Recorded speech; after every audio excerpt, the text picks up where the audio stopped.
काल रात्री 7:30 वाजता याच पुलावर नाशिक शहरामध्ये अतिशय भीषण अपघात त्या ठिकाणी घडलेला आहे। अतिशय दुर्दैवी घटना आहे। एक ट्रक जो स्टील कंपनीवरून निघाला होता, सगळ्या सळ्या आसाऱ्या असतात त्या भरलेल्या होत्या आणि तो इथे फेल झालेला होता। मागून एक आयशर गाडी निफाडून त्या ठिकाणी येत होती। त्यात 14-15 तरुण मुलं त्या ठिकाणी गाडीमध्ये होते आणि मला वाटतं रात्रीची वेळ असल्यामुळे धुकंही असल्यामुळे त्यांना मागच्या ड्रायव्हरला आयशरच्या ते जजमेंट आलं नाही आणि तो सरळ आसरीच्या ट्रकमध्ये त्याने गाडी घातली आणि त्यामुळे एक मोठा भीषण अपघात या ठिकाणी झाला। सळाया असल्यामुळे काही लोकांच्या त्या आरपारही गेल्यात। खूप दुर्दैवी असा अपघात या ठिकाणी झाला आणि यामध्ये 5 जणं हे त्या ठिकाणी जवळपास जागीच ठार झालेत।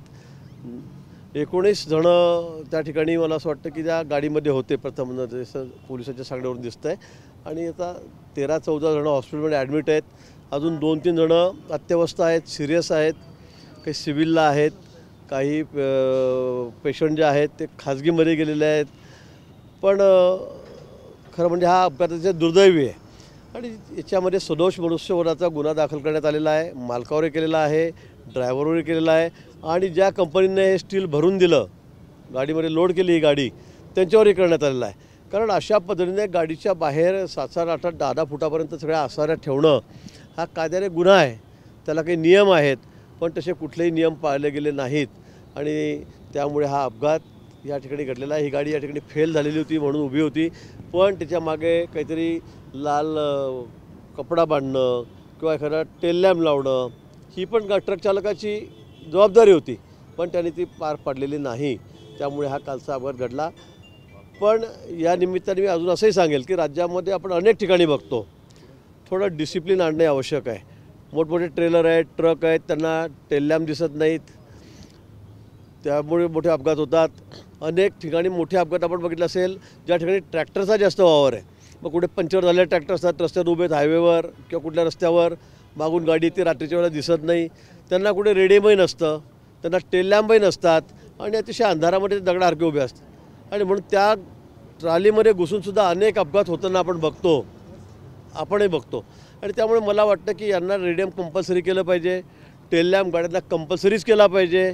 मला वाटतं RTOला आणि पोलिसांनासुद्धा या बाबतीमध्ये माननीय मुख्यमंत्र्यांच्या मी सांगेल, विनंती करेल आणि त्यांच्यामार्फत या सूचना या ठिकाणी देण्यात येतील।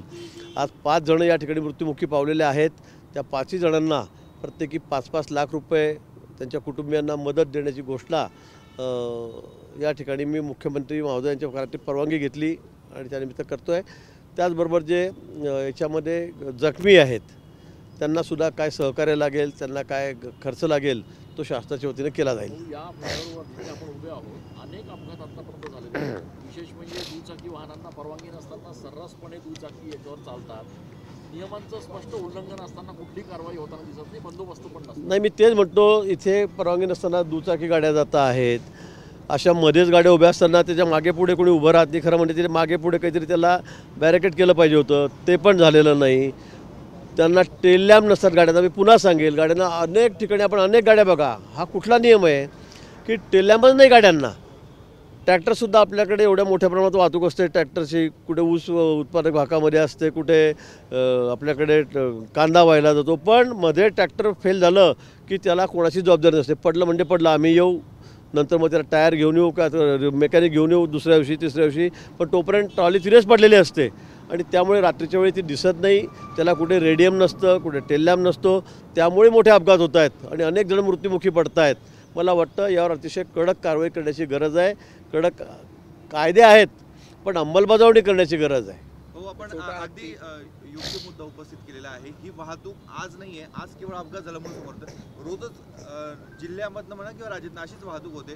RTO पोलीस प्रशासन नेमकं करतं काय, त्यांची जबाबदारी नाही का अशांवर तात्काळ दंड करण्याची किंवा कारवाई करण्याची? निश्चित पोलिसांची जबाबदारी आहे, RTOची जबाबदारी आहे, संबंधित जे अधिकारी आहेत, त्या यंत्रणा आहेत, त्यांची ही जबाबदारीच आहे। विशेष करून RTO यांनी लक्ष दिलं पाहिजे।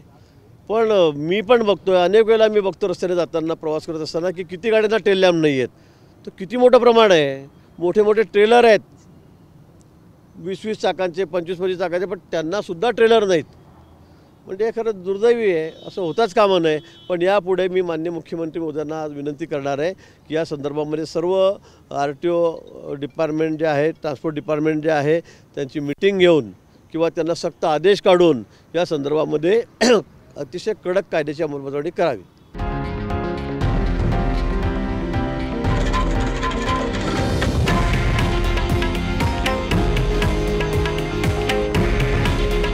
हे आहे देशातील नंबर 1 न्यूज नेटवर्क आणि आपण पाहत आहात TV9 मराठी. काळजी तुमची, हित महाराष्ट्राचं.